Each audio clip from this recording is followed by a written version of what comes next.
So yeah, we are back.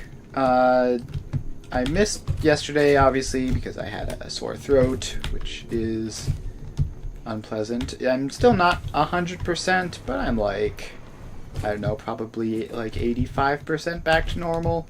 So we're gonna try streaming today, and I don't know. I might have to end early if my throat continues to be a problem, but I'm doing fine now, so should be okay. Now, last time we were in the middle of making our aluminum factory, and we had just made like the first bit here. So let's just place that in. So we need to get rid of all this stuff.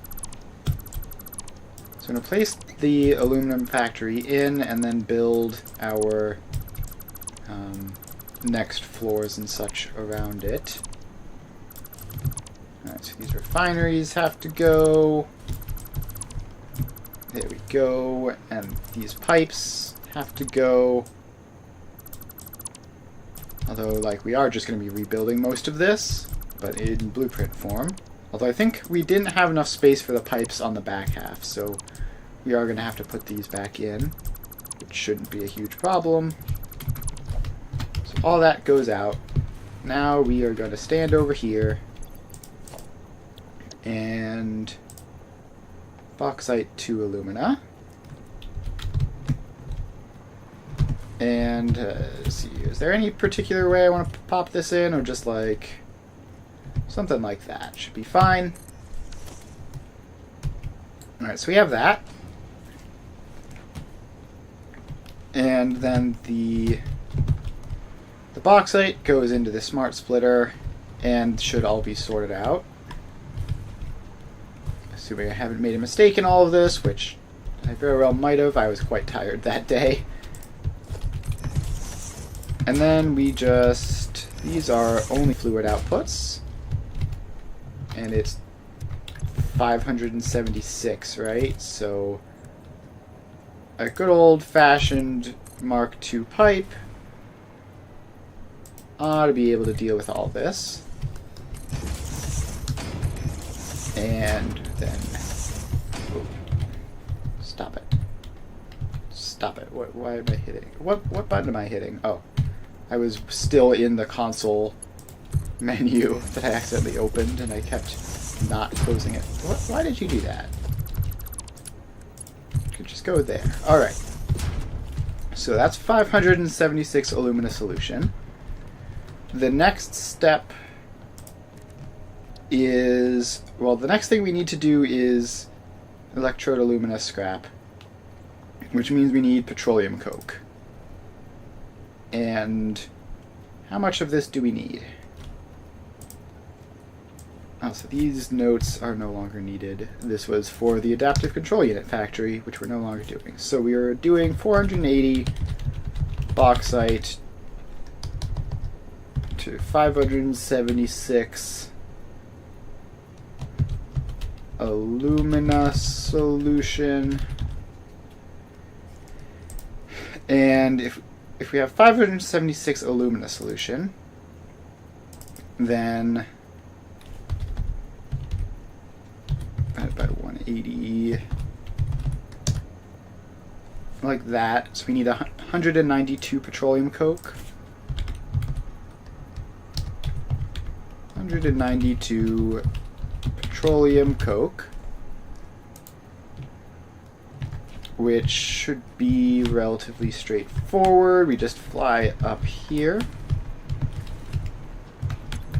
And we did set this up preemptively, right, with all of these. And I don't think we're going to be able to fit this into one blueprint. Actually, no, we probably will. We just have to be a little creative, because we can definitely fit 4 refineries in. So we start with 2 refineries for the crude oil, and then we just have to flip these around so that the inputs can reach. Alright, so these refineries make heavy oil residue and heavy oil residue. And how much? These were set to like 80%, right? Yeah, 80% across the board, I think. Yep. That's easy to remember. So, we have these ones. Clock speed, 80%. And paste that across. So now these produce heavy oil residue and polymer resin. The polymer resin, we're just gonna have to merge up and then send out of the blueprint to something else to deal with it. A sink, probably. So we can just do that. And then the heavy oil residue will... I guess we just need a pipe back here that just goes all the way across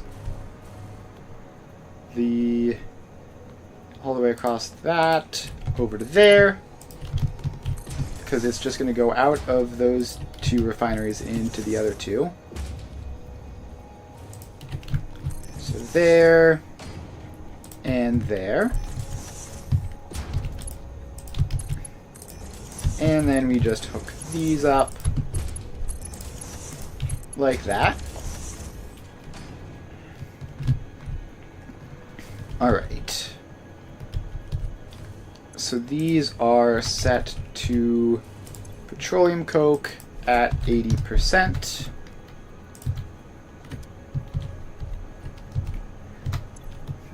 And so now we have 192 petroleum coke outputting here. And we just have to make them merge up,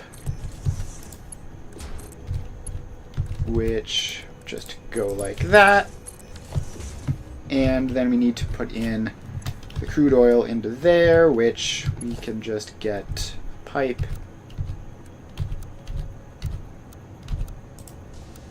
Just go along like that. And then we do this.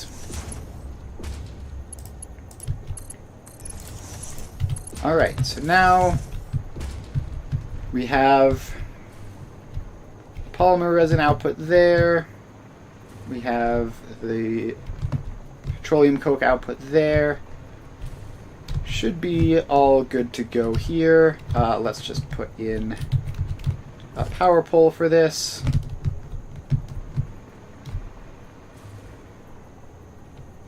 Alright, power pole, just sneak it in somewhere out of the way, like there.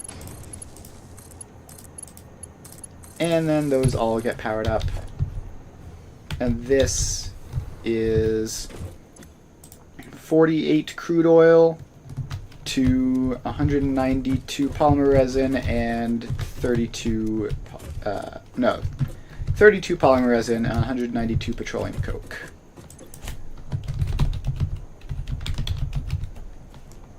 So this is 48 crude oil to 32 polymer resin and 192 petroleum coke.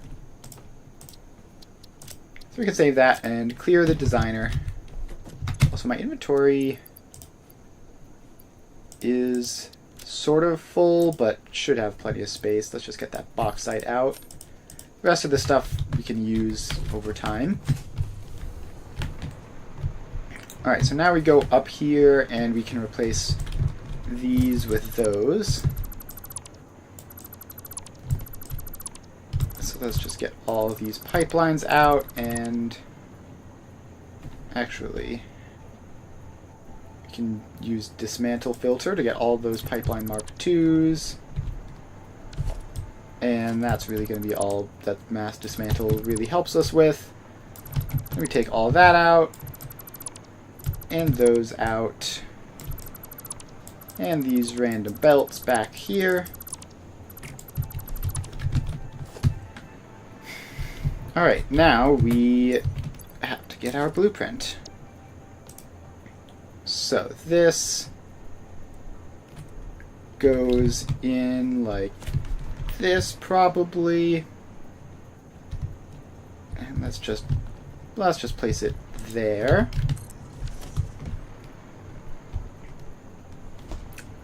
And then we're going to have to attach that pipe into the crude oil, which we're just going to pump up. Then that is the output. And we have a sink back here, actually. Oh no, this is fast enough because it's not much polymer resin, right? So we just get a sink in and connect it across.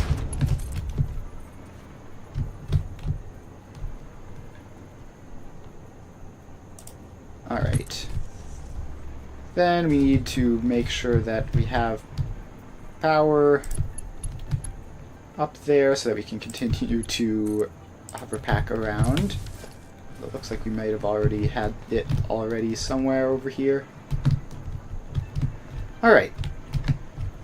So let's connect these up to the inputs. So we have bauxite there, and we have crude oil there.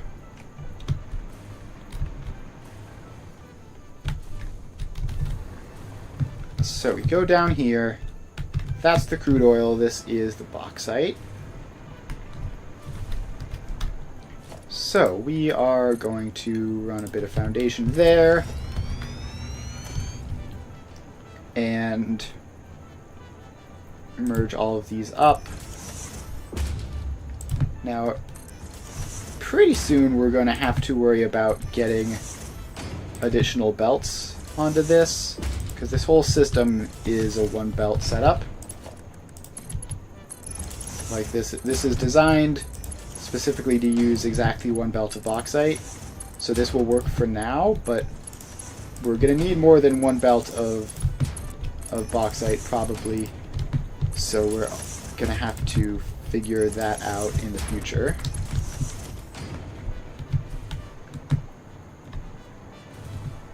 Alright, so then we need to get that aluminum up over here. And let's just pop in a conveyor lift and send it across there. Alright, now we need to get up to this random spot, which shouldn't be terribly difficult. We just sort of come over this way a bit, and then this is going to have to go up and that way, and then connect across. Alright, so that's bauxite done.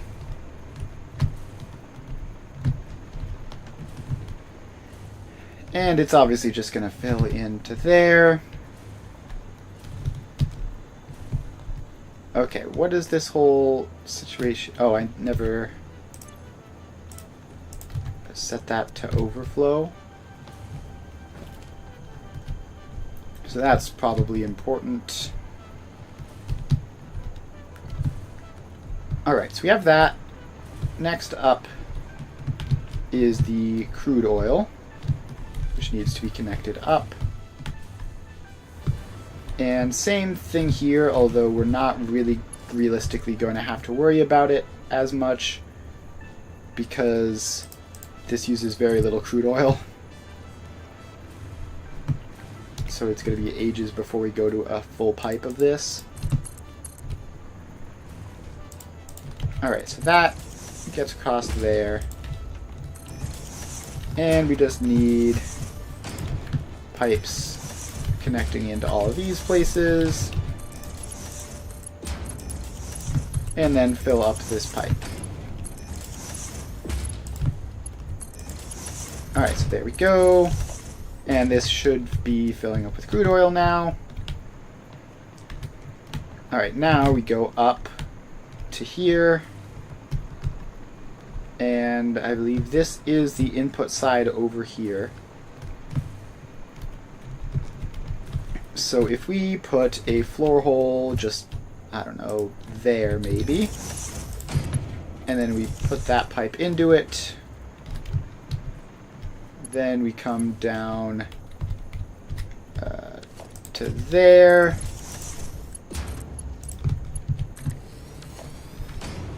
Alright, technically we could have gone down there, but that's fine, it doesn't really matter.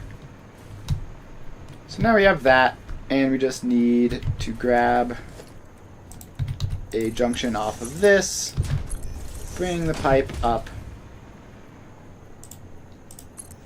and around and in. Alright, so now we just pump up this, which I assume will need to be higher than that, lower than that. But the single Mark II pump should be enough. So we just pop that in and bring that back to a power pole. And do we have... I guess we could just attach it up to that for now. And that should be enough height.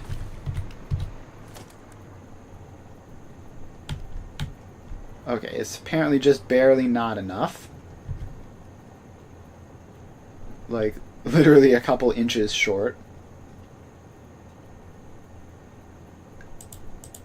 So let's just put in a Mark I pump there. And power it on. That way, we know that this whole thing will work.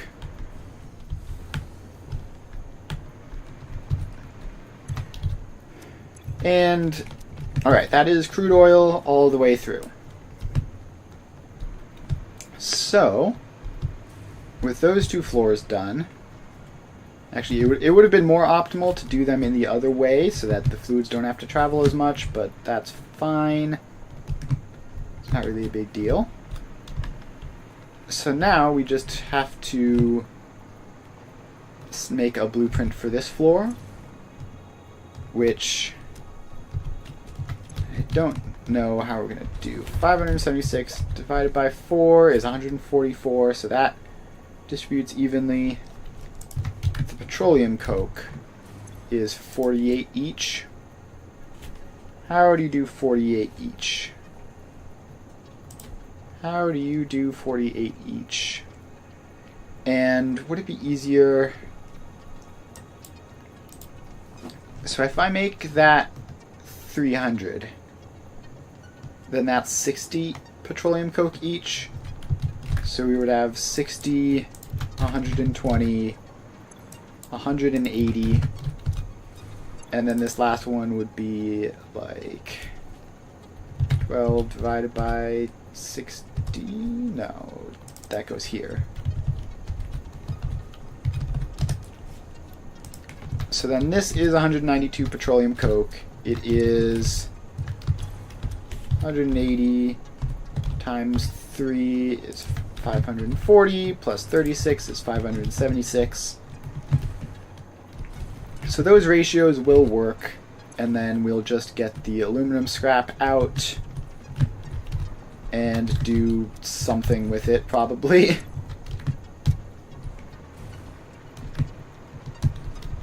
Alright, so let's drop down here and make the blueprint for that, because with this particular factory, we are going to need to expand it in the future whenever we want more aluminum production. So we do need to make this a blueprint so that we can expand it easily. Alright, so this is electrode scrap. And then this last one is, I don't know, 12 divided by 60 times 100 is 20%. Alright. So we have that. Now, the reason I've done it that way is because we can use smart splitters to distribute the petroleum coke easily now. So this is right any center overflow.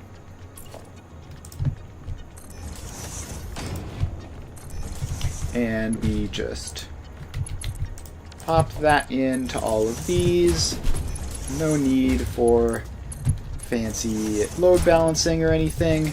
Not even a 1 to 4. We can just do this.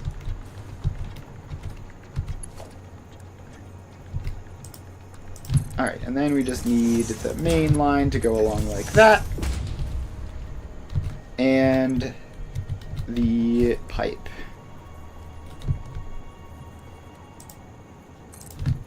Alright, so this pipe has to go all the way out to there. And apparently having it sideways is going to partially overlap the designer, so let's have these in like this, I guess. It shouldn't be a problem, although it's not going to, probably not going to snap perfectly, but that's fine. And that is also going to clip. Alright, well what if we did something kind of silly looking like that? I mean, it doesn't look normal, but it also doesn't clip. So that's fine. And then we get aluminum scrap and water out of this. Now the aluminum scrap is a bit of an issue because we're getting more than a full belt out of it. So we have 300, 600, 900, 960. So that's 2 full belts exactly. So we're going to have to make sure to arrange those together, which shouldn't be horribly difficult. So that and that, and actually that has to be priority. So your priority center, so that's going to be 300 there. Then this has to go right any left overflow. And like that. So we have 300 there. Then all the extra stuff to fill up a belt there. So that'll be 180. Which means that is 480. And then we have 120 going this way. And then these can all just merge up simply like that.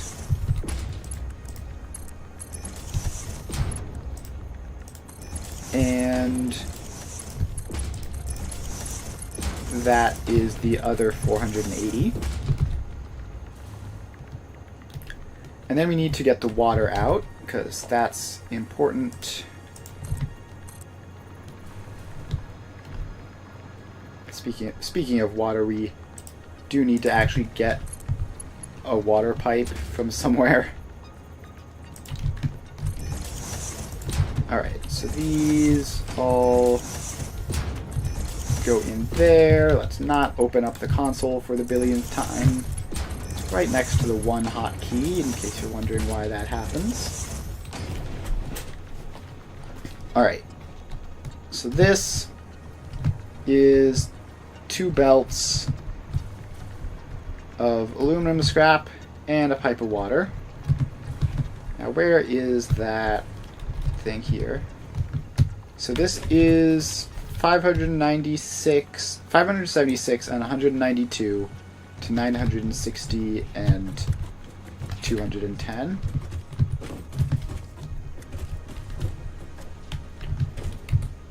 So that will write down 960 aluminum scrap, 210 water byproduct. Alright, so now we make this aluminum scrap. Alright, 192 petroleum coke, 576 alumina solution to 960 aluminum scrap and 210 water. Alright, so we have that now. And how is this still going? It doesn't make any sense. Oh, is it just... No, it's... Is it just looping endlessly? It might just be looping endlessly. In fact, yeah, that is what's happening. Is that what's supposed to happen? Probably is, actually. Alright, that's fine. Alright, now we go up to the top floor of all this. And let's find a power pole to bring up here. There we go. Sorry about that. Alright.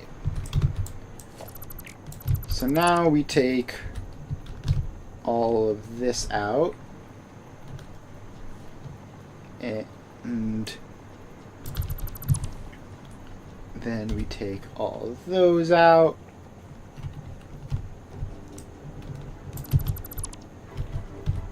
Alright, now we just quickly take that support out. And then all these assorted belts. I really wish there was like an inverse filter to dismantle, mass dismantle everything but concrete, for example. That would be handy. Alright, so now we have this in, and we can pop down this, which I think we're going to have face this way. And we just have to line it up somewhere sensible, like there, let's say. Alright, so we have that. And that takes in alumina solution and petroleum coke. So this is the petroleum coke floor. Actually, let's get this in over here. So we take that out, put that in, and that probably connects up. Alright, now we have to just wrap it around like that, and then take the belt around and in. Alright, so that's petroleum coke. Next up, we go down a floor for the alumina solution, and we're going to have to bring it up quite a ways. And that's these ones. Alright. Now, this side looks clear. So let's just bring this pipe all the way up. Like so. And then this can wrap into that. Alright, so that is scrap and alumina solution into this. So, now that we have all that, the next step is going to be taking the water and recycling it. Because this is outputting 210 water. And if I've done my math correctly, let's see, this machine here, no, these two machines together,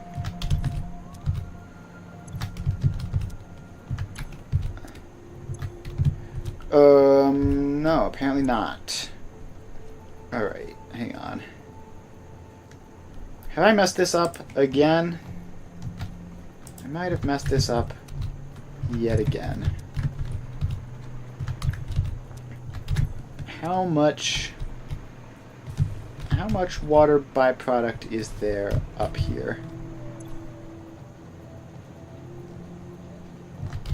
Oh, it's more than 210. It's I don't know why I thought there were only 2 of these. It's 210, 315, 336 water byproduct. Yeah, that looks right. So then that's these 2, right? 168 times 2 is 336.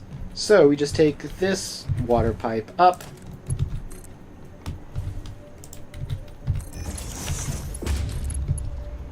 and make sure to put it in there. And then up further. And, oh, this is doing the weird thing. Let's take that pipe out and make sure to place it in like that. So now that goes up like that, and water recycled. Alright, so the next thing we need, well, we're going to have to bring the fresh water in, but we now have 2 full belts of aluminum scrap, which I believe, if I go in here, we can just throw that in to a smelter, and we're going to need a lot of smelters for this. So let's go down to the blueprint machine, and is this automatically going to just speed balance conveniently? I think it will, right? Pure aluminum ingot is 60 in, 30 out. So yes, it will be very convenient. Alright, so let's actually get this nice and close up to the edge. And just make sure first that it all fits. Alright, so then we get a smart splitter there with a belt going into it. And left is any, center is overflow. Alright, so that is 60. I just have to make sure that I don't miscount or anything. 60, 120, 180, 240, 300, 360, 420. So we can fit 420 in a row here. Now that's obviously not quite a full belt, but let's set all this up, and ideally I would be able to get as much of this as possible, like the entire thing, within all of this. So then this is going to output half of that onto a single belt. So these all go in here. And then we get the other half like this. Alright, so these all go in, and this, once we set all these belts up, will be 840. Alright, so then let's continue bringing this along this way.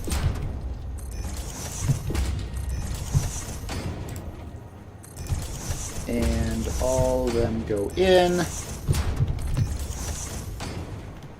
Alright, so this is just gotta connect that belt across there. So this is 840. So we need 2 more, which we I mean, we're probably going to be able to squeeze them in. But I don't know how we're going to merge them all up. So we can get you there and there, I guess. And so then you get some, and you get some. And now we just have to get these two out and combined up with this somehow.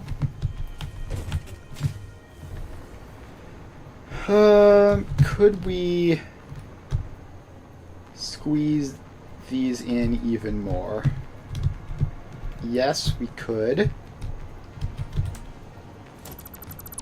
So if we take those mergers and we put them there, not facing that way though, facing the correct way, like that, then we can squeeze a bit more space out into the left side of this. I don't know if that's going to be enough to do anything useful, but we may as well try. See what this looks like with maximum compactness like we did here. Alright, then these smelters go and get placed in there. So then all of these can come out. And the ideal would be to be able to fit both of those side by side, as opposed to being like one after the other, as they are currently.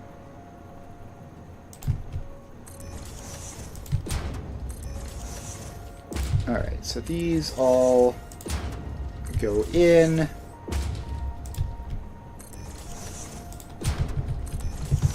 And then we can move these smart splitters over to be even more compact.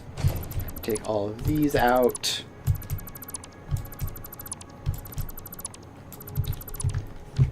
Alright, so then this smart splitter is facing the wrong way.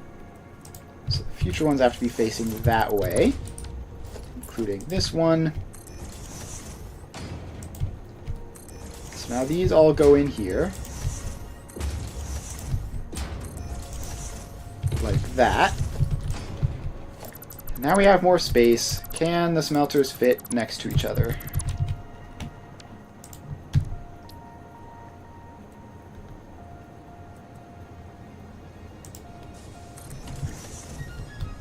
Alright. Not quite, but we might be able to... I mean, this isn't really clipping, is it? It's just sort of like almost clipping. And now we can fit those two in there. So then this can split into those two, like that. And now we just need to figure out where all these are merging up, which... So this has to go around there. So I guess they're just going to have to merge up off the edge of the blueprint. Sadly, do not quite have enough space for another merger in there. I don't know, maybe we could... Maybe we could fit something in by shifting all of these over to the right, but it's fine as it is. I think what I just want to do is I want to take this and have these smelters outputting this way.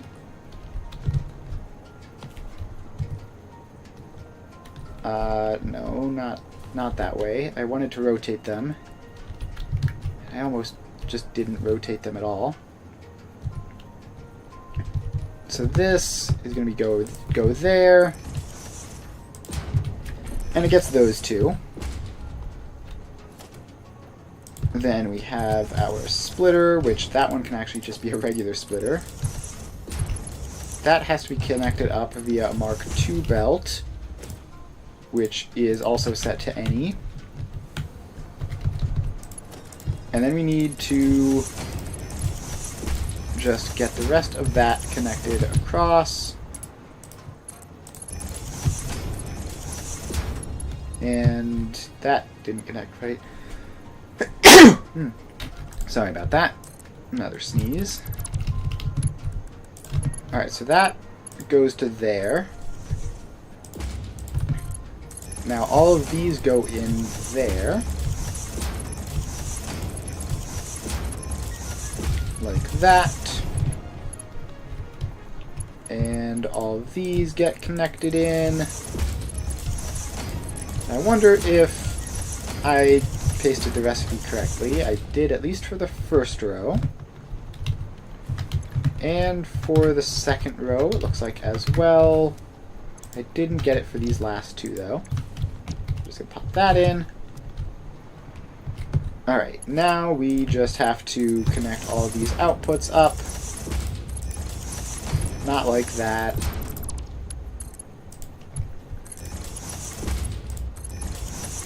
So these just keep on going across. Stop it. Alright. Why do you keep doing this? Just please be normal. Why? Why is that? Why is this like the number one thing that it defaults to, where if you're not exactly precise, it's like, oh, it'll just loop it into itself. Alright, so then that goes across, and those two get merged up, and that should be that. Assuming I haven't missed anything else anywhere in here. Alright, those two are not supposed to be connected. That's an input and that's an output. Everything else looks like it's done. So let's call this aluminum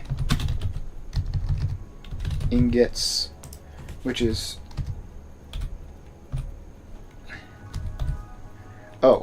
I just realized an obvious mistake that I made. So I don't actually have a belt that's fat, because this belt is only 480. I was sort of just like autopiloting, thinking that this was infinite. Also, I never connected this up. So I need... Instead of this belt looping around, I just have to take that out. This is a whole separate thing. And then this can't connect up to that because that would be more than 480 on one row. Alright, well, it's fine. So we're just going to have to connect 3 belts into this. So we have 420 there, 420 there, and 120 there, which we should be able to set up pretty easily. Alright, so that is all connected across.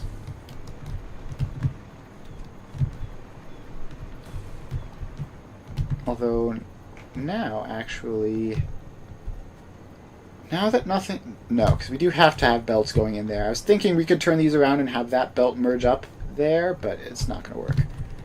Alright, that's fine. So this drop down, and it is aluminum ingots, and it is 960 aluminum scrap to 480 aluminum ingots. So we can save that and clear the designer. Ooh, lag spike. Yikes, that was a lag spike and a half. What the heck? Let's also take all of that stuff out of the blueprint designer storage. And then we go up here. Now this is the aluminum scrap, which I think we just pop this down here, right?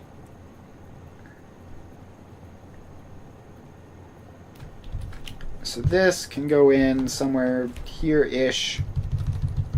No need to go up an additional floor for this.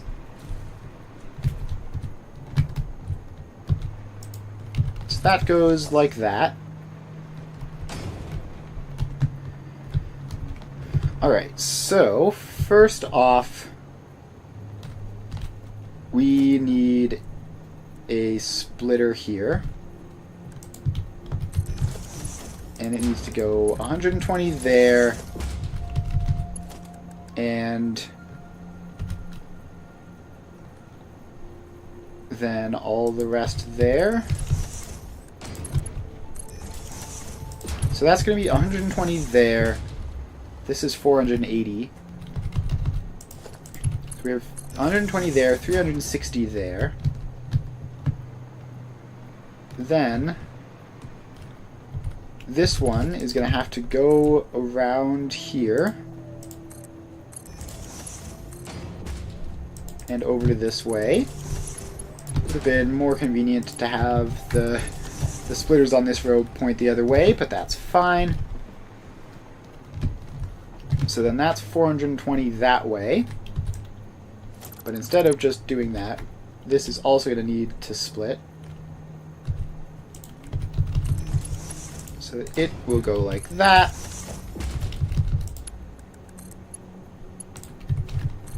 And that can go like that.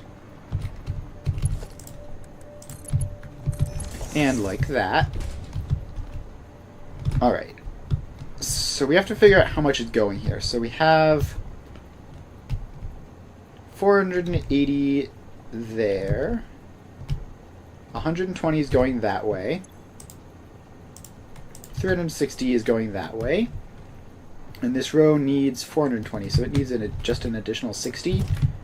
So we set that as any and left as overflow. And that should be all correct. And I just realized I didn't do the power poles for all of these. But that shouldn't be too hard. I did the power poles for these, right? No, I did not. Alright. Well, power pole Mark III. And let's just connect all of these guys up.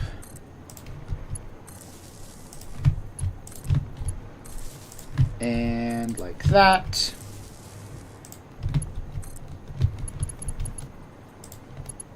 And then we get those two as well.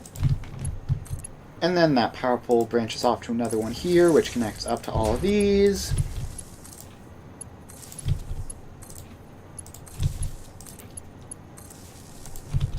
And that is going to connect across nicely. Alright, so we have that. Now we bring this back to here to power up these refineries.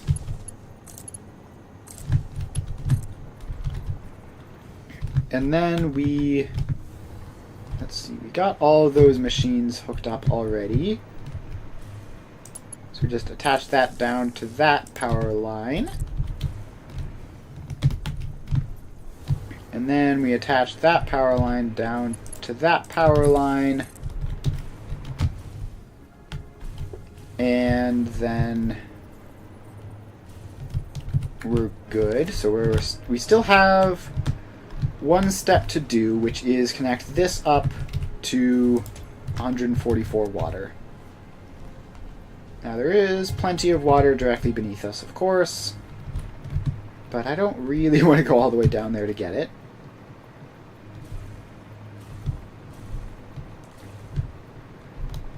Alright. Can I just hijack some headlift from this? The upside of being right next to something like the Adaptive Control Unit Factory is that you have a nice, comfortable source of headlift. If you can get over there. Alright, so we're going to have to walk, obviously, because we're going to be out of power pole range.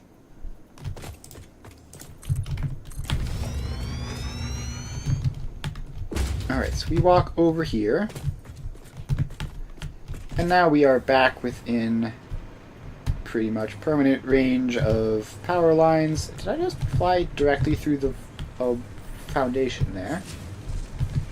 Didn't know that you could do that. Alright, so we have this water pipe, which has like infinity headlift, because it's all the way up there.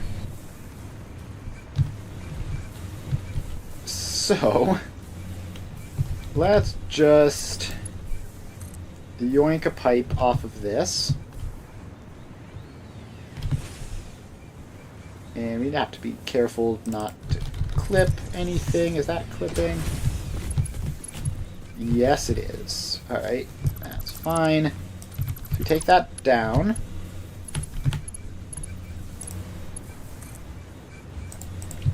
And how about if you go down like that? That's basically not clipping. I think it technically is, but it's close enough that I'm not really worried about it. Alright, so now we just have to take this all the way over here. And this is going to mess up the Adaptive Control Unit Factory a little bit while it fills this pipes, but A, that factory is already seriously messed up, and B, it's only temporary anyways, and I don't exactly need adaptive control units.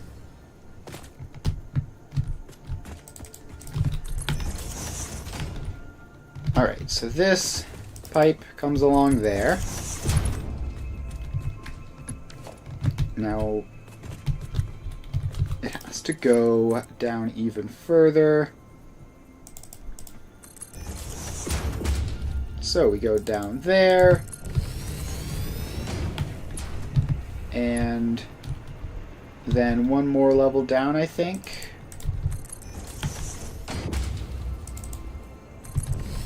Like that.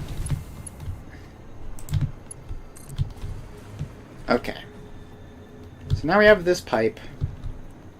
And we could just directly connect this in, but that's going to cause problems because I don't think we have enough spare water in those pipes to do that. So instead,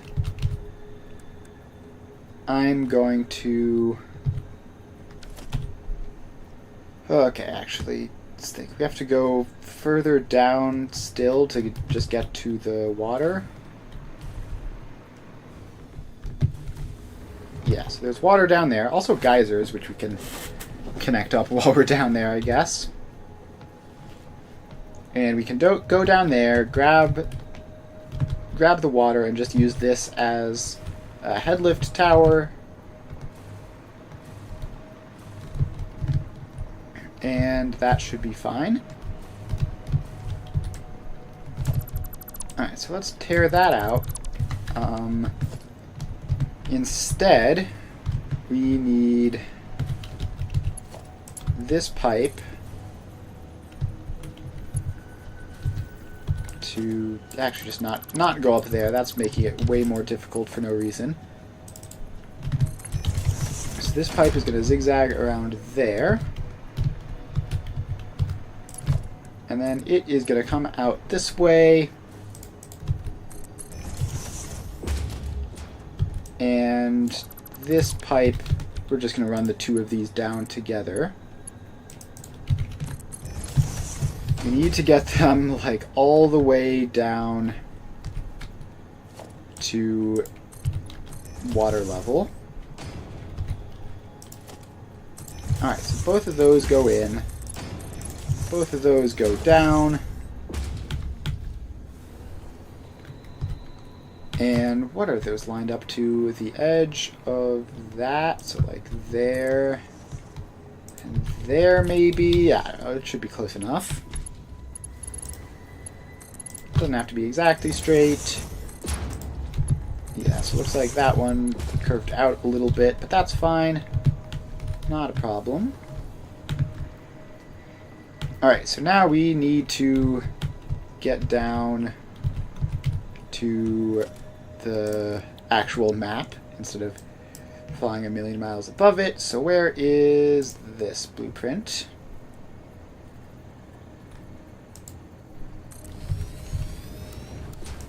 Alright. I think I may have just placed two of them overlapping each other. I did. Let's make sure not to do that. And then we just keep on going down. Alright, so we need to get power lines on this so that we can fly. And then we need to bring the pipes onto it as well. So let's get this power line back here and onto that.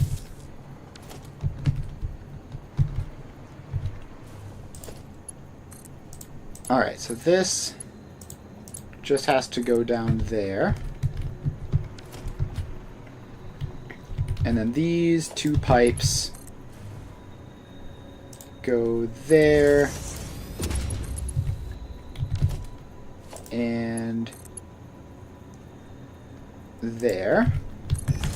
That one's a bit crooked, but that's fine. Alright, so now we just have to bring these pipes down all the way. Like that. And then down to, I guess, the bottom of what I've currently built. So they go down there. And now we need to continue dragging power and make more of these.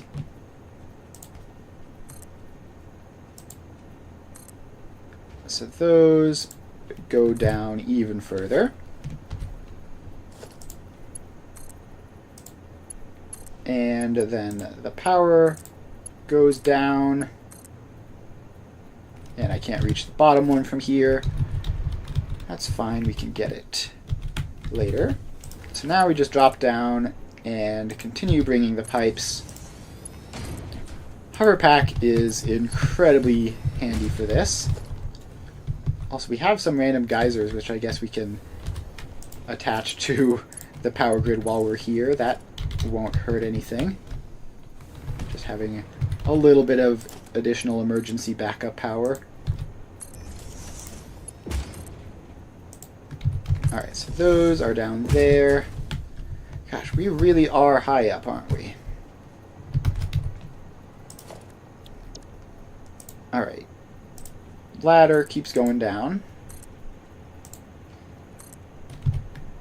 Gotta be close now, right?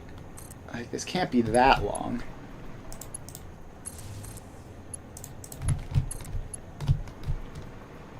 Alright, so that gets all the way down to there.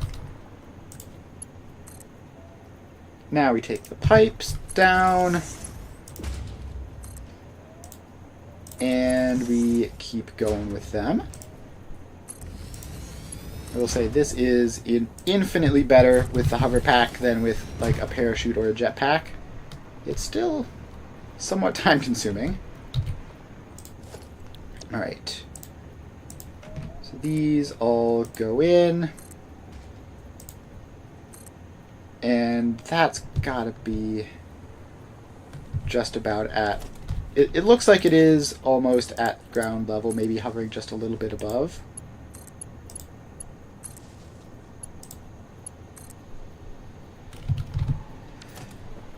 So we just have to follow this the rest of the way down. And then we will be good. Yeah, definitely close to ground level now. Just a little last bit. And bring that power down to there.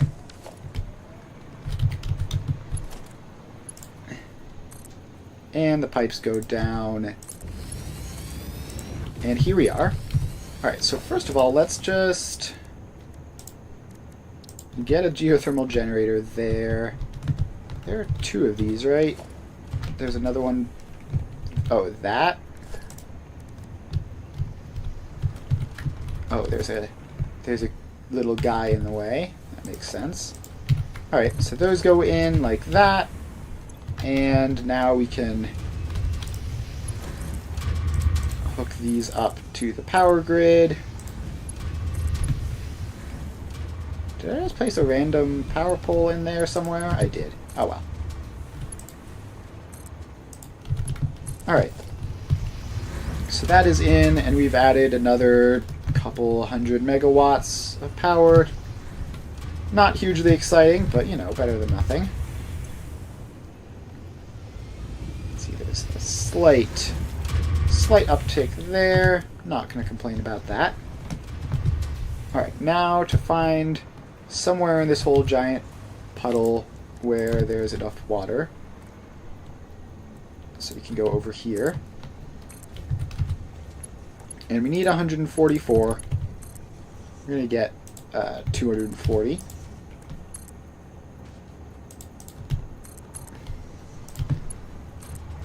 Alright, so now we just have to set up this whole thing here. So these go down like that onto the ground.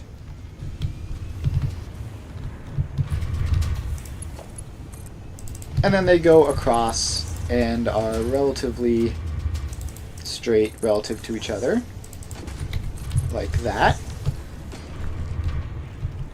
Now one of these has a whole lot of water in it. That's this one.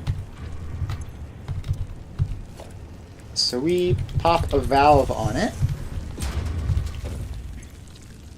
And we tell the valve to be 0.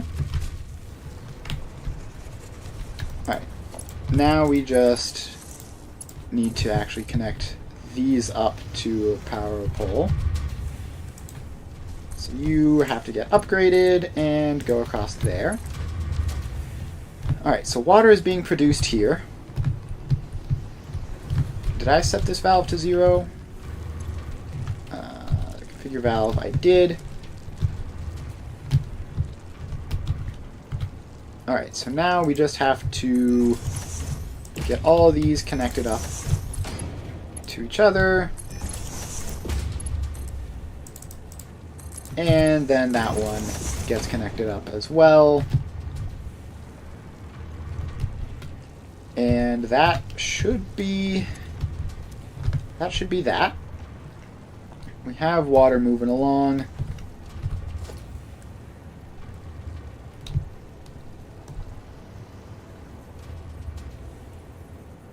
And I don't know, hopefully it'll work.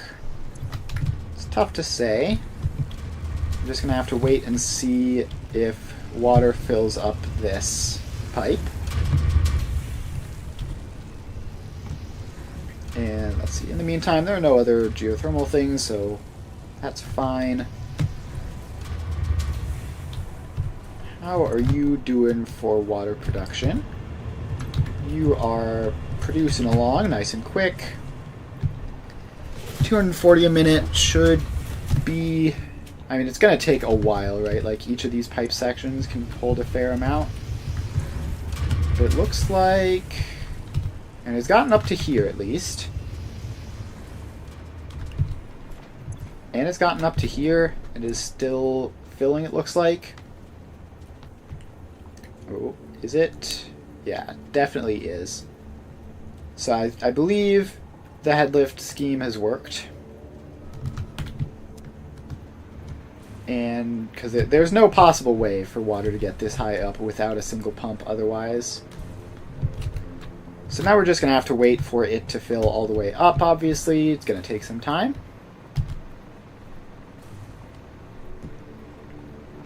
But in the meantime, let's get up. And I guess just start attaching everything else in. Now it is going to take a while for this to warm up because we have the whole water loopage thing, which is going to need to start up. But we can just grab that power line, hook it up to something that's active. Now all these are showing yellow or green. And that connection should make this whole thing functional.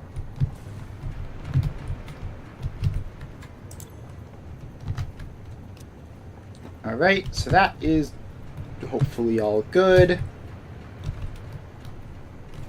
And we're just going to have to wait for the water to make its way up. Now, I've also just realized we need to actually do something with the output. So let's head up here, and we have these two belts, which we can just merge up into a single belt.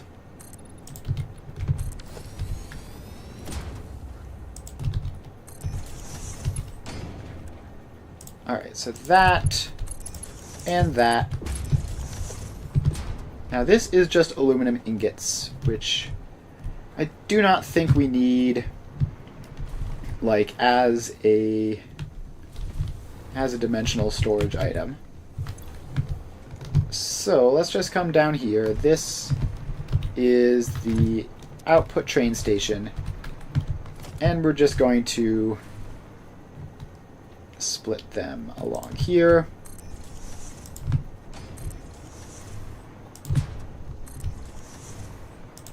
And like that. And hopefully we can get this all set up before it starts to go. And also the question is, do we want this actually running 24/7? Like, do I want to put a sink on this? I don't see why I would. I don't know. I guess it would make sense to do that because it has the whole loop thing. So when you have looping systems, it's nice to have them running 24/7 because sometimes filling up can break a loop. Sometimes, not always, but it is a possibility. So I think we will attach a sink to it. All right, so then that floor hole goes there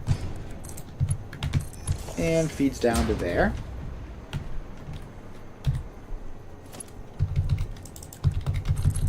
And now we just have to bring this all the way over here. Alright, now let's just meet up here and dismantle that blueprint designer because it's going to be in the way of this. And now we just bring all this stuff down. So you get that, and you come all the way down, and even further. Okay, not quite that far, just like one tick shorter than that.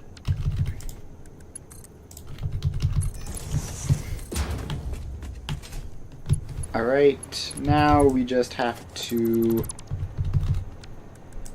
get over to there, like that, and into there. Alright, so that is everything, and I am seeing water going into this, and there's a luminous solution, which I think I didn't add a pump onto, right? Yeah, so this pipe is going to need a pump.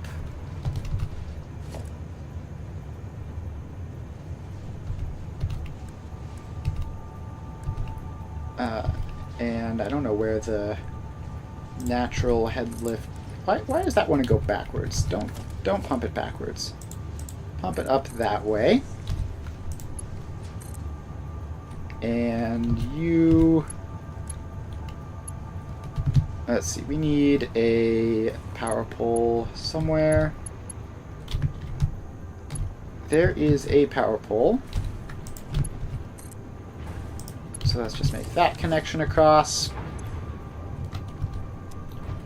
And this might be too high. Let's see, the default head lift of a machine is 10, I believe. So that's... yeah, probably... that's just too high. Alright, so we are just going to put this down like there. And let's get a power pole over here just so I can see it. Alright, now it's pumping. And is it going to get all the way up? No, it isn't.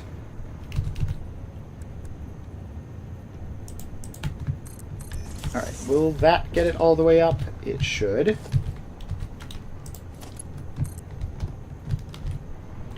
Alright, so where is another power pole for that? That can be upgraded to a Mark III. And then go there. Alright, alumina solution is up here.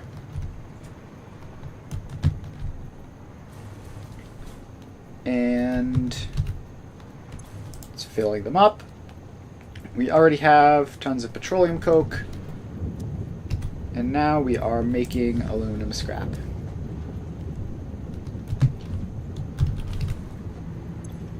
Alright. So most of these are obviously going quite quick. This last one on the end is going slowly.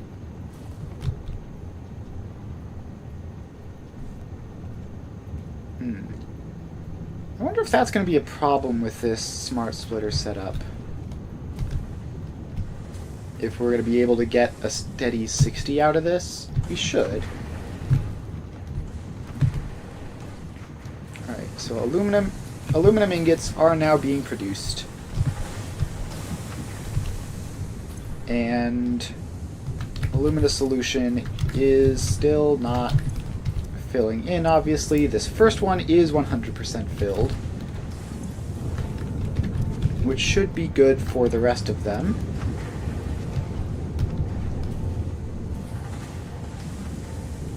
Alright, that is going along. Now, yeah, like I said, this is going to take some time to loop up and start working because we need to get the water down to this floor first, which it is showing at 97% and 98% for those two. So that's encouraging. Although it's clearly not actually doing that. I mean, it's taking ages for the water to show up.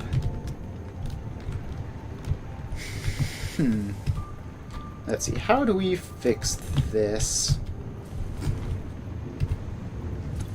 I would like to just get it started. Also, I just realized I never put that sink in that I wanted to do. So let's...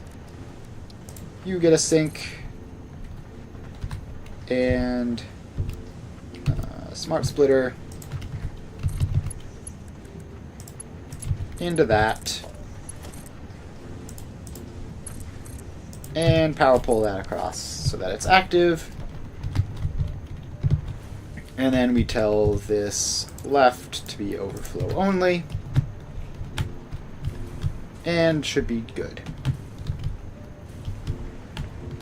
Alright, so this is all going along nicely. Plenty of petroleum coke, probably more than we know what to do with. Alumina solution is hopefully filling up. at a reasonable rate. So one way of making sure that it balances out is by deliberately making it massively unbalanced. So if let's see, is alumina solution the shortage? Yeah, so there's a shortage of alumina solution. So if I just turn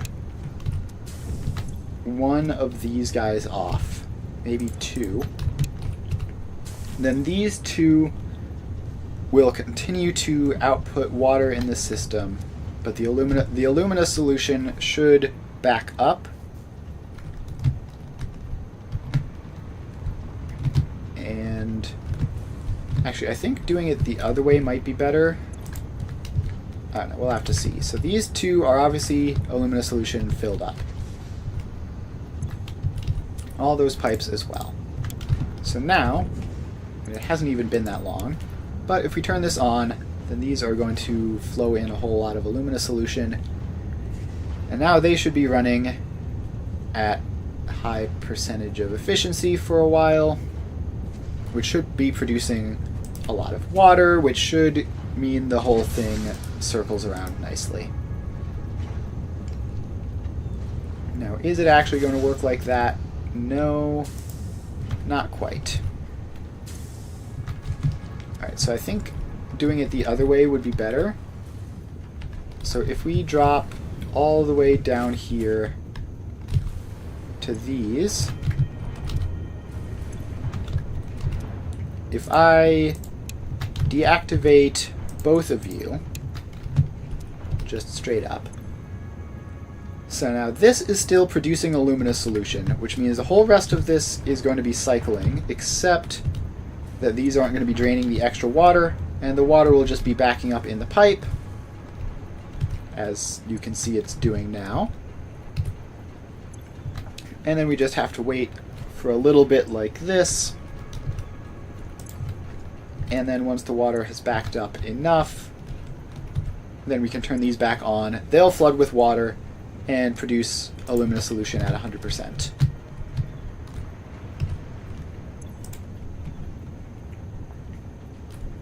Alright. So, let's go up here just to monitor how that's going. Because ideally, these would start backfilling with water. And that's how we'll know that the pipes are 100% full. That hasn't been happening with any of these.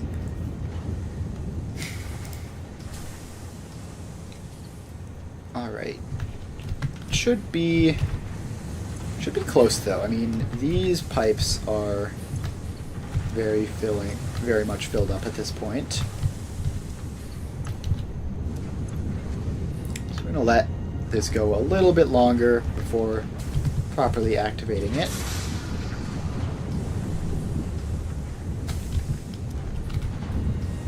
Alright, pipes should be just about filled with water at this point. Yeah, it's hard to see any pipes that don't have water in them. So now we can drop down here, turn these back on, and they will fill up with water and stay filled for quite some time. And in that time, they'll be producing alumina solution at 100%, and then the whole system should start working. Alright, so that is that. And we have a whole bunch of aluminum ingots going along now.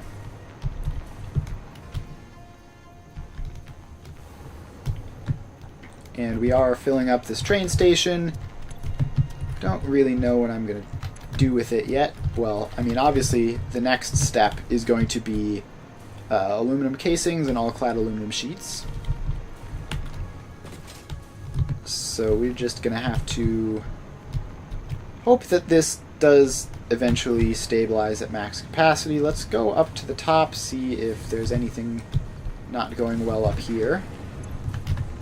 So you have plenty of alumina, you have plenty of alumina, you have plenty of alumina.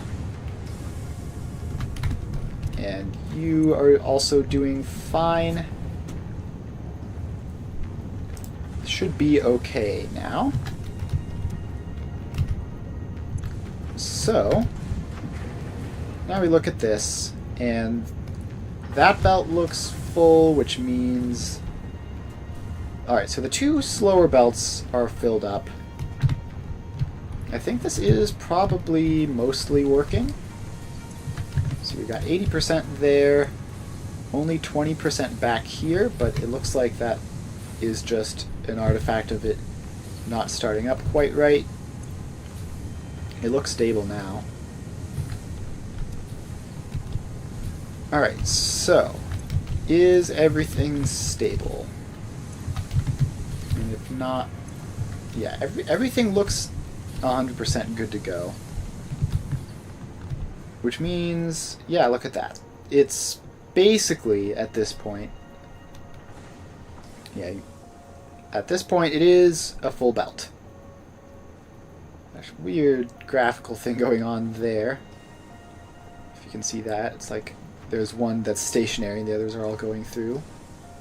Okay, but there are occasional gaps, though. So can I spot those and figure out why they're happening? This machine is yellow now. I can't see why. It looked like it still had plenty of backup. Like, how does it go from yellow not producing anything to has 7 out of 2, like, in 2 seconds?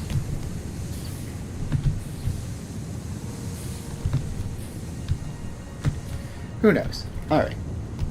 So this is all good, basically. Looks like it isn't literally 100%, but it's pretty dang close. I mean, it might actually be now. That might have just been like one last little startup problem happening. So now we can drop down here and see trains full of aluminum ingots. Alright, so the next thing that I want to do is there's no reason to build a whole other train station for this. So let's just bring in copper here and set up very, very basic production for casings and all clad sheets. So we're going to need one more train station in this lineup for the copper. Right, that is how you make all clad sheets, right? Let's check. Yep, there's exactly one alt recipe for them, and it is 3 aluminum ingots and 1 copper. And then casings are the same. And actually, are aluminum ingots used for anything else? Yeah, they're used in all sorts of other things, apparently. Oh well. That's a shame, because it means we can't just use all of this.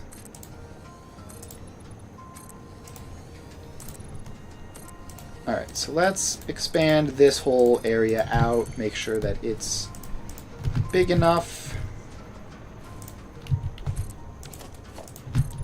And I don't know how much I want to make of these.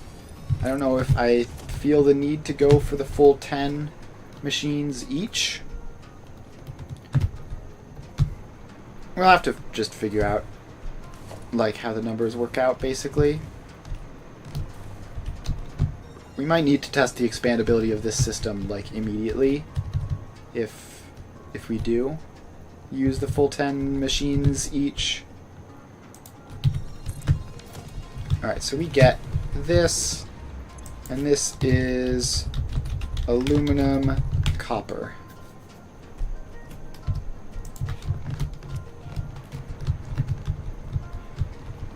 Alright, so then we get our freight platforms. 1, 2. Why do you always do that, where you like face them alternating ways? 3, 4, 5. Alright, so the copper is in. And we need to connect it up to the train system. So railway goes along there and in there. Alright, so that signal goes there. Then we have to run back and connect it into this. So that just goes across. That goes in. You get a block signal. And now we put in our locomotive. So we get train. We get 1, 2, 3, 4, 5 freight cars. And you are aluminum, copper, edit timetable. So you go here, and you go there. While you're here, you will only leave the station if you are empty. And off you go.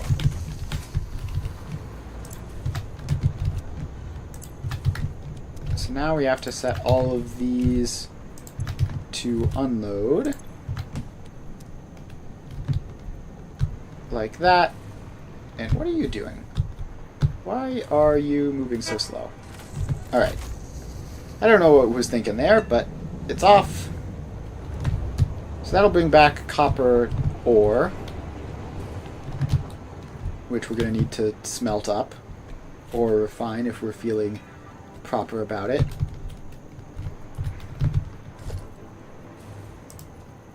Alright, so let's get all of this area in. This should be very straightforward and quick. I mean, it's literally just like a two-step process, basically.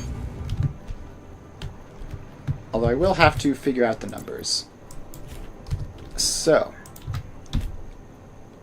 all-clad aluminum sheets. We want 300 a minute, so we need 300 aluminum ingots, 100 copper ingots, 300 aluminum ingots, 100 copper ingots equals 300 all-clad sheets. And then aluminum casings is 900 aluminum ingots equals 600 aluminum casings. Or there is an alt recipe, right? There's an alt recipe for this, I think. There's all-clad casing, which uses copper to be more efficient. But it's not even that much more efficient. Let's figure it out. Boom, aluminum casings. So this would be 800 aluminum ingots and 400 copper. Yeah, that's an awful deal. That's an awful deal. Alright, so we have 480 aluminum ingots and we need 1200. So we would need to multiply our aluminum ingot production by 3 in order to do all of this. But I think the easier solution is to just, like, not worry about it. So if we just go 300 aluminum, if we just go for the full all-clad sheets and then only, what, 180... Yeah, so if we go for the full all-clad sheets and then only 2 aluminum casings, then we would use a full belt and of our aluminum ingots, and then that would be fine. And we would still have, like, probably more aluminum casings than we could ever reasonably use. Or we could go the other way around, actually. It doesn't matter. We'll probably just like split it halfway between the two. No, let's go for the full all-clad sheets, just so we can say we did a full mega scale thing there. And that is going to use a bit of copper and I guess a bit of water. We have water pumps on site, so we may as well.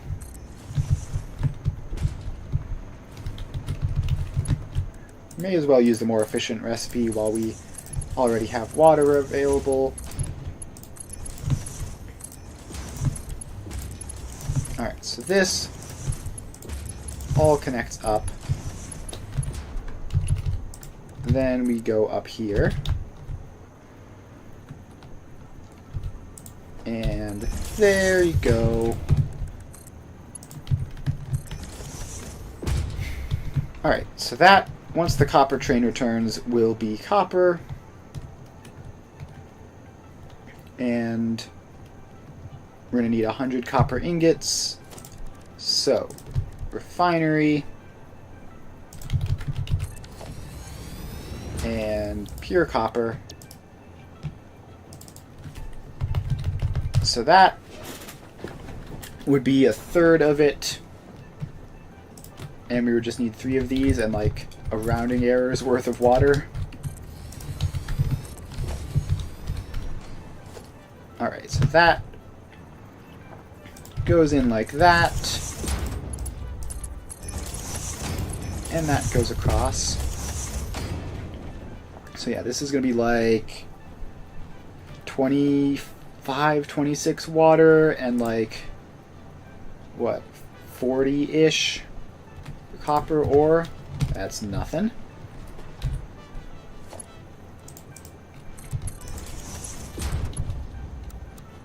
Alright, so that can actually literally just be a Mark 1 belt. And that's fine. Then this gets a bit of water going across.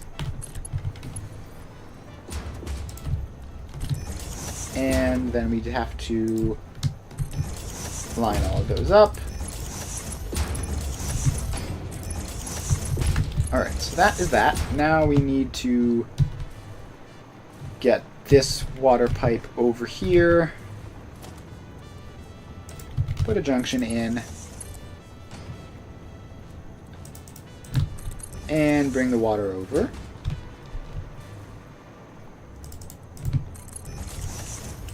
Alright, so that is in there. And hopefully the copper train is somewhere. Actually, let's see if I can find it. Let's see here. Aluminum, copper. It looks like it's waiting at the roundabout. Hopefully it doesn't have to wait for too long.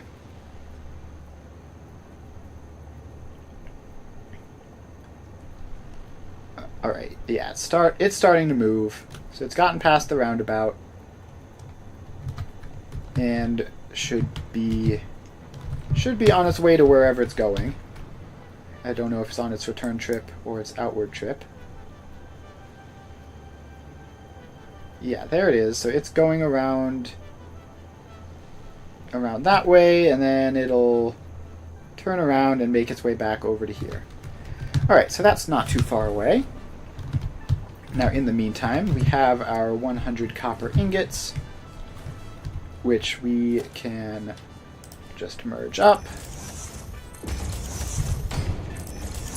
And those get belts, and then this main line gets a Mark 2 belt.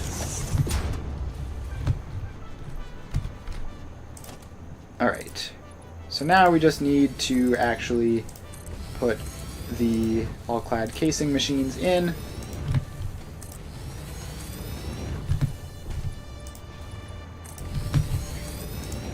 So these all expand out like that. Alright, and let's see here. We're just going to need 10 assemblers, I assume. and they're going to need to be nice and evenly split. Alright, so let's go out here where we have space.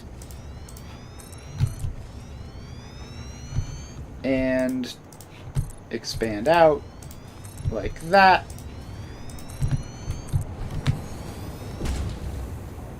And then one more. Let's see here. That wall looks not very important. Let's take it down so that we can use that area.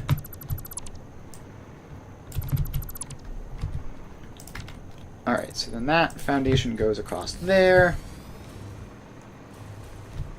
And this can go a little over here. We're underneath the adaptive control unit factory now, aren't we? Yep. Alright. So now we just get in an assembler. Scooch back a little from there. All clad aluminum sheets. And we just need 10 of them. 1, 2, 3, 4, 5, 6, 7, 8, 9, 10. Alright, so now we just have to make the connections. So the aluminum can be speed balanced and the copper is just gonna be split manually. So let's go up like half a level for the splitting. So if we're just up here, we're going to need a bit of a logistics floor here, and this can be the this can be the copper up here. Although actually no. The copper can just go directly from that into that, whereas the aluminum is going to have to go up and down a bit anyways in order to get from here over that pipe and everything. So let's just go over here. Pop a smart splitter in. Call this right any center overflow. And then this lift goes in, and across there,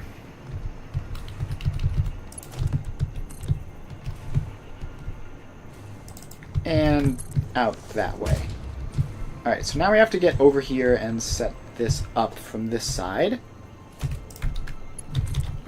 Alright, so the lifts go up there, nice and centered. And we just have to get all these floor holes in.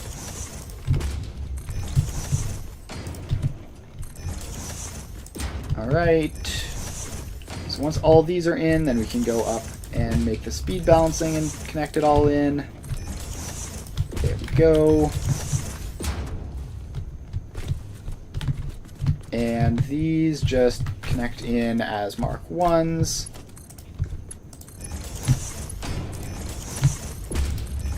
Like this.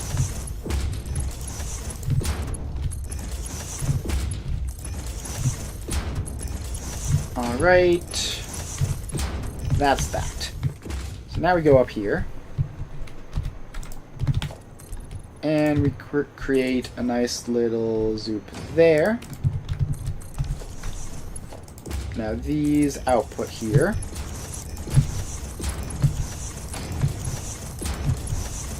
And all of these go in. Alright, so now we need splitters every other one to make this add up to 60 on a belt. Like that. And these just go across.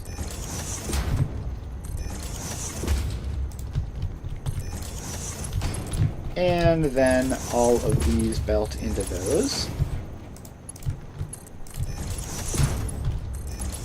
I don't know if the copper has showed up yet. It has. You can see it back there. That's nice to have. Alright, so now we have that. The next step is to make the smart splitter line. So this goes like that and is left any center overflow. And each of these gets one.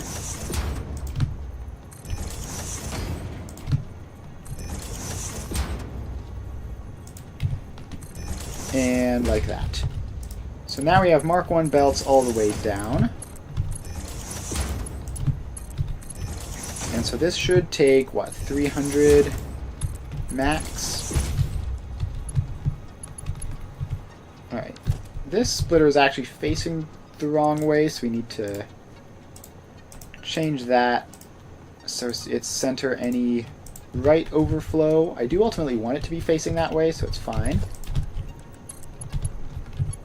But the rest of these are going to have to be removed and replaced, which also means getting rid of those. Alright, so let's paste the settings back, because they were the correct settings. And then dismantle all of these. All of them? Yes, they're all wrong. And then we just have to replace them, but facing the right way. Alright, so those are all in. Then we connect them all up and put the belts in. And then this goes into that. Alright. So that is that. And then we have the copper. So the copper is going to be... First of all, we have to get it from 10 down to 5. And then a 1 to 5 splitter. And then that'll be that.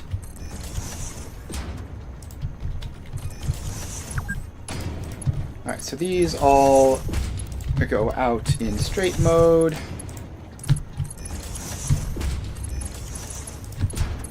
Alright, so all these belts go in. And just a couple more, and there we go. Alright, now we just have to put in our 1 to 5 balancer, probably our most useful blueprint. And then we just take this, pop it in there, and then we connect all these around. 2, 3, 4, and then this last one is gonna have to,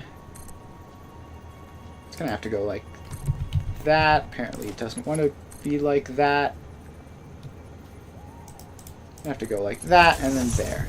Good old curve belts and being weird.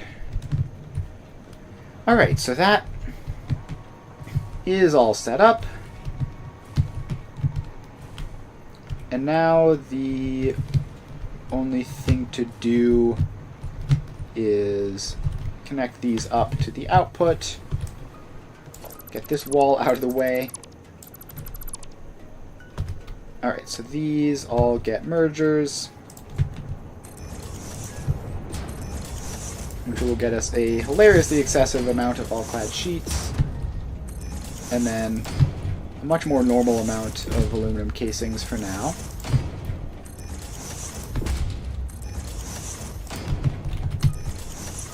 Alright, so these all connect up to this, and then we're going to have to run the main line along. And then that will be all clad sheets done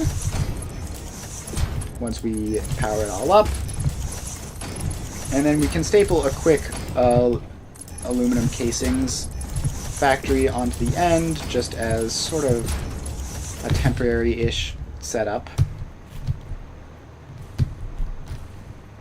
Alright, so we have this, and it is going to go into an industrial storage container and an awesome sink. So we have that. We have our smart splitter, which goes there, and left is overflow. Alright, so now there's nothing left to do but hook everything up to power, starting with the awesome sink and moving back through our row of assemblers.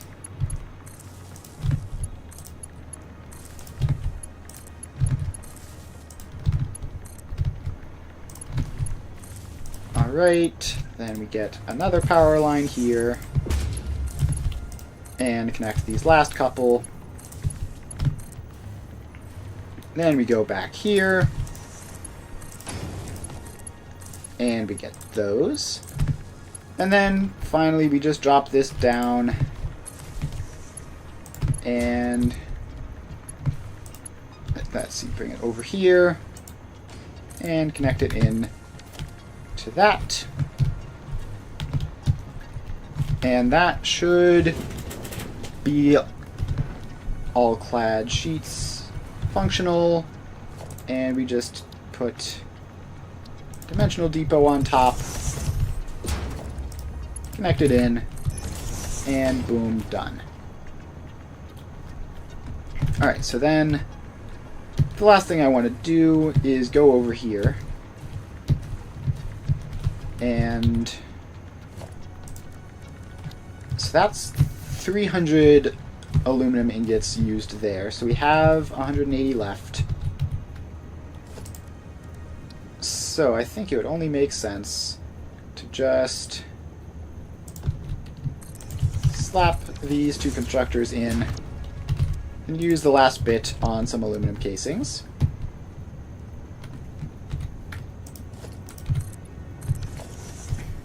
Alright, so these are just going to be, I guess, relatively boringly split. So we just put that in, and it's just a 1 to 2, using all the overflow from the aluminum sheets. Oh, and those are going to have to be actually relatively quick. Have to be Mark II belts in order to keep up properly. Alright, so those go like that. And then we come up here and have to remember to upgrade that to Mark II so we don't have any problems there. Then this one just gets a splitter with some Mark II belts, and then a Mark III belt going into it. And that's aluminum casings sort of done. This is obviously not a full aluminum casings production line, but it's at least the start of one. Alright, so then we can get our storage and a sink, which I definitely haven't given enough space for this, but that's fine, so we can just do that. It's got to be Mark II, right? Yes, because this is going to be 120. And apparently the splitter has decided to be backwards for no particular reason. Thank you, splitter. Very cool. Alright, so right overflow there. And then all that hooks up.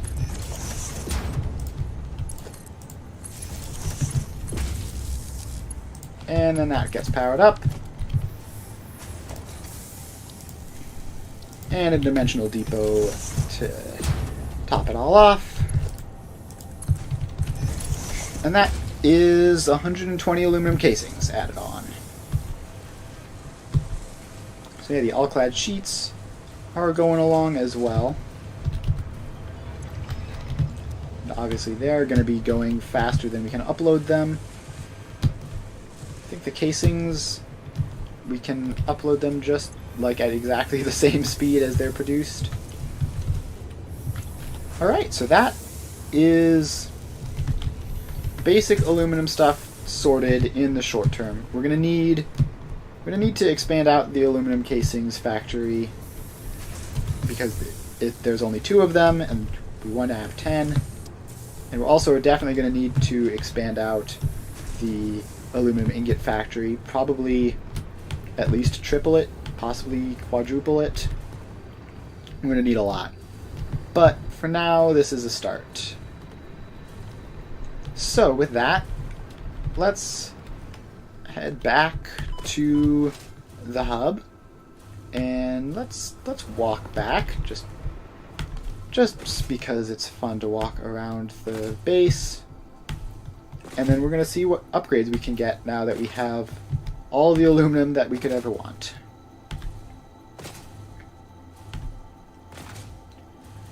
Alright, so we go over here. And I think once we have... So this should unlock Mark 5 belts for us. And once we have Mark 5 belts unlocked, I think we're going to take a bit of a pause from progressing forwards and sort of circle back, make sure that all the stuff we have is functional. So I want to add more resource nodes into the train system. I want to run around all the main factories and bug fix them to make sure that they're all working properly. I know the ACU factory, for example, is definitely not. And I also want to make sure that the train network is actually up to the task, because there is currently a fair amount of trains sitting around waiting sometimes. Like we saw that with the copper for the aluminum, that it was sitting unable to get through a block for a fair amount of time.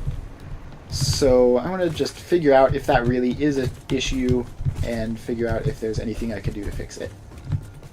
But in the meantime, let's go here to the hub and set this up. So we need, not L, all clad sheets, and we need 200 of them. We need encased industrial beams, and we need reinforced iron plates. So let's throw all of that in, and we're going to have to wait for a refill, because we need more reinforced iron plates. Yes, we're going to need another full load of the dimensional storage for those. The encased industrial beams, we only need another 100, so that can go in right now. Hard drives, no more scanning to be done there. Are any of these tempting? Not especially. Let's see here. Yeah, none of these are really critical. I guess steel screws or cast screws would be maybe nice to have, but I think we're past the point where we even use screws, really. Alright, so we're up to another 150 plates. So let's grab some of those and throw them in. And just sit here watching the trains go. How are things going? So yeah, Iron Hub is definitely struggling a bit to keep up. Like, all those are nearly empty. I'm probably gonna have to do math and like make counts of everything. Oh, the other thing that I want to do is make dedicated factories for other ingot processing. So, you know, just instead of transporting iron ore everywhere and then having to also deal with water constantly, we can just deal with the water in one spot, make iron ingots, That would be handy. So yeah, there's a whole lot of stuff to do before you really dig in to like progressing more.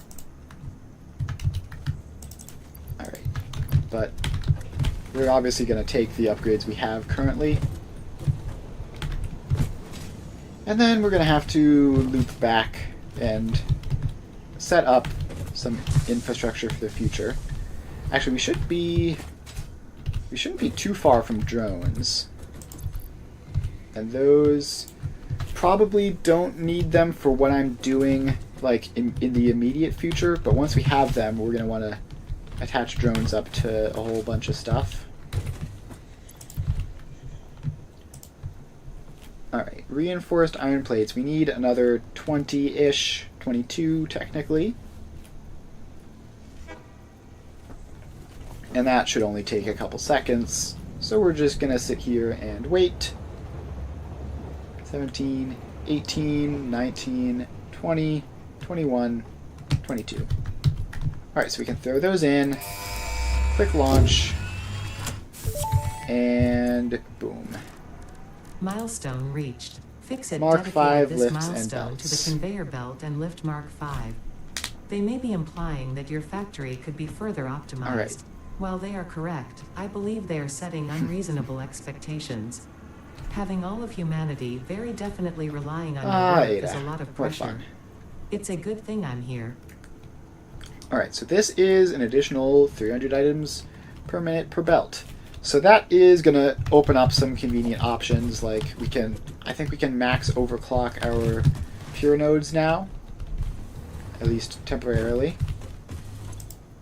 So a hazmat suit, obviously not really that important. Also, we would need to get gas filters for that, which we still don't have. Control system development is future progression. It'll get us the blender, which will be nice. And then the rest of this stuff is just future progression. Then, once we have that, we can do drones and nuclear power. And then, yeah. Got a whole lot of stuff to do in the near future. We should be able to unlock this now. Let's grab some plastic and computers and casings and sheets.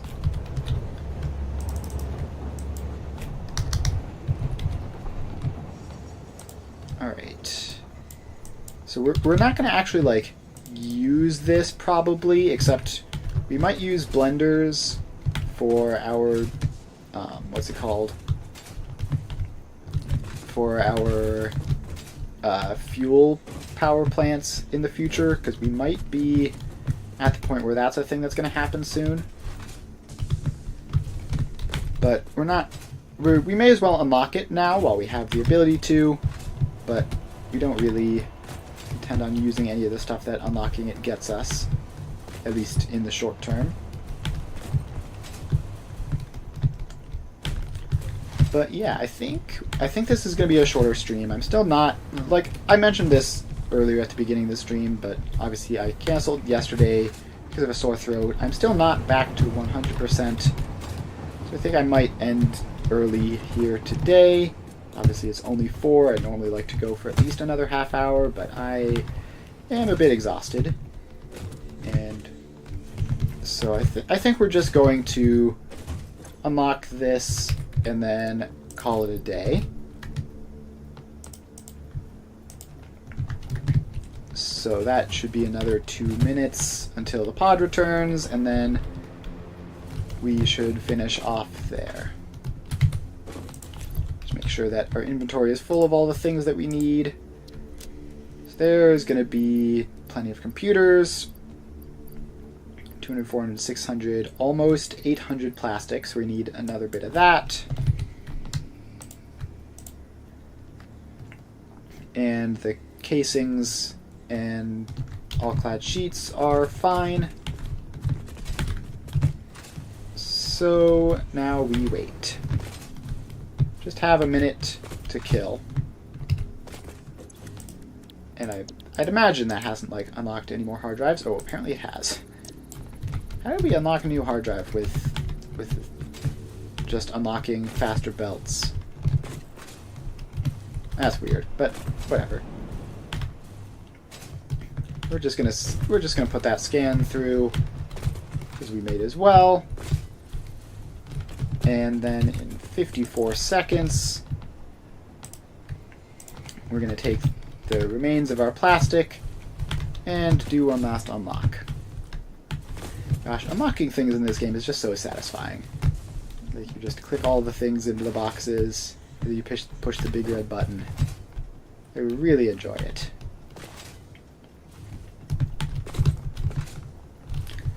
Alright. We can't obviously put anything in there just yet because the pod hasn't returned. We also are still 17 plastic short and 17 seconds, ironically, until the pod returns. Alright, there we go. That should be everything. We're just going to wait a little bit more. 3, 2, 1, 0. Alright, pod is returned. So now we just spam click all this stuff in. And we push the big red button. And that is all sorts of new stuff unlocked. Several parts more efficient and powerful than the human brain can now be made to compensate for many deficiencies otherwise encountered in future development efforts. Is going to unlock sulfuric the acid. Enables you to mix and or combine parts and most importantly, the fluids for blender. more complex recipes. Most importantly, project part number 6, the assembly director system, should be produced and delivered to the space elevator as soon as possible. Yeah, project part number 6. We will not be doing that as soon as possible. We will, in fact, be doing that in, like, the very distant future. There's so much stuff to do before we start worrying about Phase 4 project parts. It is insane. Alright, but yeah, I think we're going to wrap up there. It's as good a stopping point as any. Thanks, everyone, for hanging out. I'm going to call the stream a bit earlier today.